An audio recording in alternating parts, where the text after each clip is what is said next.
Hey guys, good morning, good afternoon, good evening, wherever you happen to be tuning in from the world. My name is Super Tees, and this is episode 3 of PvP Bootcamp. And in this episode, we're going to be reviewing cooldowns. What are they, and how do I use them? Well, cooldowns, first off, can be categorized into two types: offensive cooldowns and defensive cooldowns. So if you're going to be using an offensive cooldown, it's because you're looking to get a kill. And if you're using a defensive cooldown, it's to prevent a kill from happening. Pretty obvious, right? Now, to keep things a little bit more general and maybe let you think about it a little bit more, we're going to categorize them into two other segments. Basically, there are 1 minute cooldowns, so pretty short. They generally rotate very often in a match. You want to be aware of them, and you're going to trade them effectively with a 1 minute cooldown defensive cooldown. So as you can see in the example, I've listed Shadow Dance as a 1 minute cooldown, an aggressive and offensive cooldown looking to get a kill. And if it's used on you, what's a good answer? Well, Barkskin is a defensive 1 minute cooldown, trading effectively 1 for 1 equivalently, and hopefully preventing you from dying. So you're always looking for these cooldown trades, and you want to make sure that you're using them effectively to stay alive and to force kills. You can also force cooldowns with crowd control.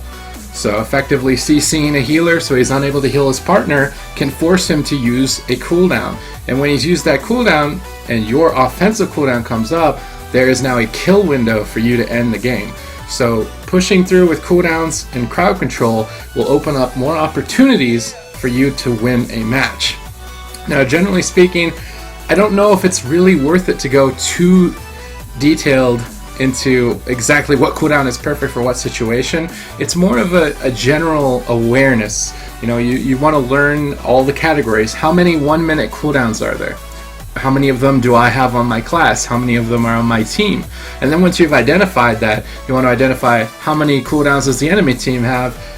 What are we going to trade? What's next? What's my game plan? You should always be making a game plan with your cooldowns to stay alive. And effectively rotating and trading them will keep you alive in a match and also help you end the game. So this is a very important factor to staying alive and getting ahead in a match. So generally speaking, if you're new to Arena, you want to keep these cooldowns in the same kind of bucket almost, right? So if a Druid pops his Incarnation, a 3 minute offensive cooldown, and I'm playing a Paladin, I'm most likely going to have to trade my 3 minute Divine Shield cooldown to stay alive. And the important thing is, if you're not making a trade, you're risking losing the game. So unless you feel very safe, your team has crowd control to stop the enemy player from attacking you, more often than not, it's safer to just trade the cooldown. Especially if you're coming into Arena as a new player, I definitely think it's better off to get used to recognizing a cooldown and trading it effectively to stay alive. That way, you won't end up losing the match in the first stun of the game. You'll feel like you have more opportunities moving into the match. So, and for the purposes of this video, with Legion coming out around the corner, it might not be worth knowing the exact names of the cooldowns right now, as they're going to be changing. You just want to keep this general awareness of, is he using an offensive cooldown? Generally speaking, the damage dealing players are going to be the ones using those, and the healers are going to be using the defensive cooldowns. Obviously, DPS have their own defenses as well. But you want to just keep a general awareness. Is the enemy team using a 1 minute cooldown? Yes. Okay, what 1 minute cooldown are we going to trade? And keep that game plan in your head for the entire match, and you're probably going to stay alive, and you're going to be able to effectively get a kill.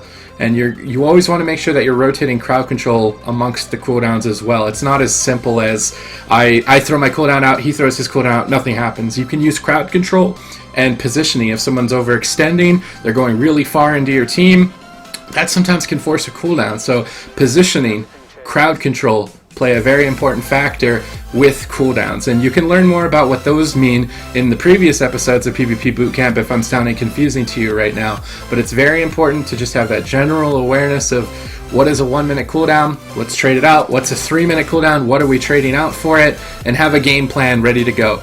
And as long as you've got a game plan and you're trading those cooldowns, you're going to stay alive a lot longer in Arena, and you're going to increase your chances of winning by a lot. So I hope this video is useful to you to help you understand cooldowns and their usages in PvP and World of Warcraft. I'm Super Tees. and I will catch you guys next time on PvP Bootcamp.